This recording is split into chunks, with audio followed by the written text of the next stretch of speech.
Buenas noches, profesor. Mi nombre es Emily Milagro Valdeado Solí. Soy del tercero 9 de secundaria. Voy a presentar la exposición El conflicto con España de 1863 a 1866. Empecemos. Al finalizar el segundo gobierno de Ramón Castilla, entra a las elecciones Miguel de San Román, quien pone como vicepresidente a Juan Antonio de Pezet. Durante su gobierno de 6 meses, realiza la obra de reemplazar el peso de 8 reales por el sol de 100 centavos. Miguel de San Román cae enfermo en 1863, el 3 de abril. Durante su gobierno, a él le llegan noticias sobre una salida de una fuerza naval española llamada Expedición Científica.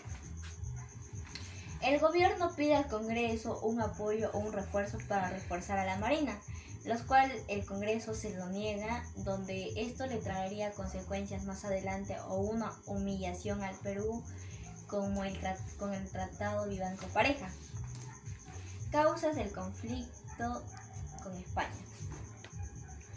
En 1862 las naciones europeas intervienen con los países americanos con la única intención de apoderarse o obtener tierras como Ecuador, Santo Domingo, México, lo cual llama mucho la atención de España, donde una de las tres causas del conflicto de 1866 es la intención de restaurar o restablecer la antigua monarquía, el interés de cobrar la deuda de la independencia del Perú, el interés de recuperar o apoderarse de lo bueno de las islas de Chincha.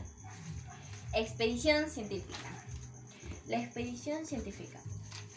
El 10 de agosto de 1862, el de Cádiz sale rumbo a América, una división formada por las fragatas Triunfo, Resolución y la goleta Vencedora, las cuales estas se llegarían a unir con la goleta Covadonga.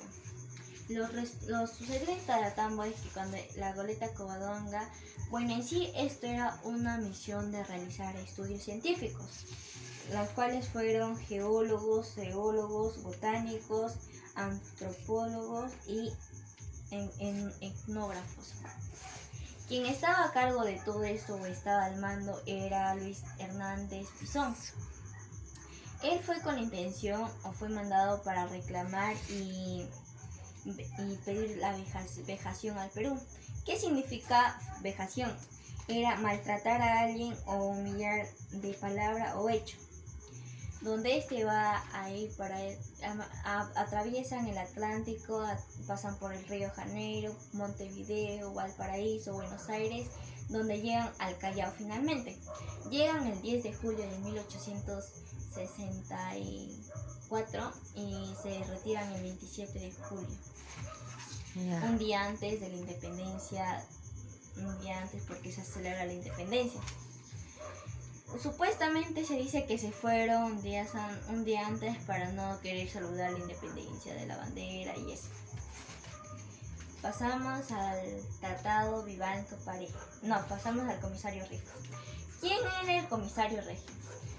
Él era uno de los funcionarios españoles que fue mandado por la reina de España acá para realizar asuntos judiciales, donde también Eusebio Salazar pide venir acá a Perú para solucionar lo sucedido en Taratambo, pero lo cual se le niega por el ministro de Exteriores, quien era Juan Antonio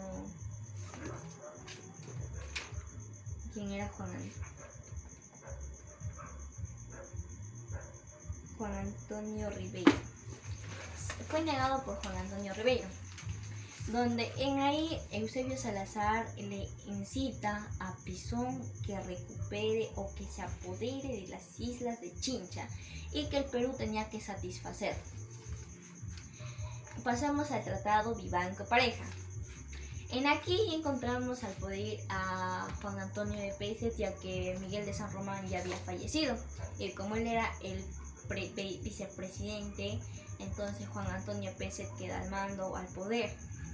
donde Pesset está realizando negocios y también al mismo tiempo está mandando a adquirir embarcaciones a Europa, donde manda a Aurelio García y García manda a Miguel Grau a adquirir 4 embarcaciones.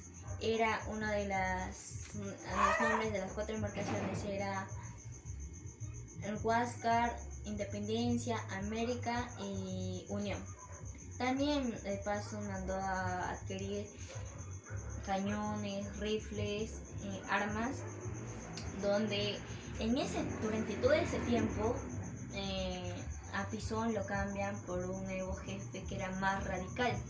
Este se llamaba Manuel Pareja, donde él le da un ultimátum al Perú, como una revolución contra Pesset o algo así, que tenía que cumplir durante esas 24 horas tenía que cumplir, de no cumplir las normas o los impuestos que se habían acordado, le iban a bombardear el Callao, donde Pesset se ve ya obligado, no hay nada más que hacer, no hay una salida más, donde él firma el Tratado Vivanco-Pareja. Y cuando firma el Tratado Vivanco-Pareja se establecen 4 acuerdos, los cuales son los siguientes. Dice, enviar a un ministro peruano a Madrid para solucionar algunos impases. También recibir al comisario regio, quien sería Jacinto Albistur, para los sucesos en Talatambo. Pagar a España 3 millones de pesos por los gastos que la escuadra española hizo en estas aguas. España desocuparía las islas de Chincha cuando se cumplieran los 5 puntos anteriores. Bueno, en sí el tratado estaba humillando y no aceptaba por el Congreso. La revolución contra Pesset. En 1865, Arequipa subleva al poder, al mando de Ignacio Prado. Pues, ¿qué significa la palabra subleva? Significa rebeldía. Donde Arequipa se rebela contra el mando de Ignacio Prado, o sea, no quería, no se encontraba de acuerdo, decía, yo no quiero. Donde para medios de abril, donde todo sur se había unido a la revolución contra Pesset, y en parte también norte también se unió, comandado por el coronel José Balta. En sí, al unirse los dos le dieron fin al gobierno de Pesset, donde Sherwater quedaría con las embarcaciones y él con toda su familia a fines de 1865, con toda su familia fue rumbo a Inglaterra, donde como vicepresidente a las elecciones entra Pedro Díez Canseco, que entra al poder de la vicepresidencia, pero como Lima lo acusaba o decía que la asaltaba, robaba, entonces donde ahí entra Ignacio del Prado. Ignacio entra al poder completo. Y pues llegamos al bombardeo del Valparaíso, donde la derrota sufrida ocasiona que Castro Méndez ordene bloquear el puerto Valparaíso y anuncia un bombardeo para el 31 de marzo de 1866. El Valparaíso es borrado completamente del mapa, ya no existe. Donde caen 2.600 bombas. No contento de atacar a Mazalba, al puerto chileno, anuncia el bombardeo al Callao también, no estando contento. Combate del 2 de mayo. Todo fue puesto en orden 4 días. Se instalaron 50 cañones divididos en 2 sectores, 50-50. El sector norte le mandaba al coronel José J. Ingla. Está bien. Mira, fíjate, está bien. Está bien, disculpe, profesor. Conformaban las baterías Independencia, Pichincha, la Torre de Junín, la Fuerte Ayacucho, donde el secretario de guerra era José Galvez. Se ubicaba en la Torre de Merced, un lugar donde llegó a morir. A las 12:15 del 2 de mayo, la Numancia hizo 2 disparos. Estos fueron respondidos por la Torre de la Merced. El combate se generalizó y duró hasta las 4:50 p.m. en que las naves españolas se retiraron avariadas, muchas incendiadas y haciendo agua. Significado de lo político y militar económico en el combate 2 de mayo. Se le puede establecer que las naves españolas no lograron su objetivo de convertir en cenizas al puerto del Callao, no lo lograron.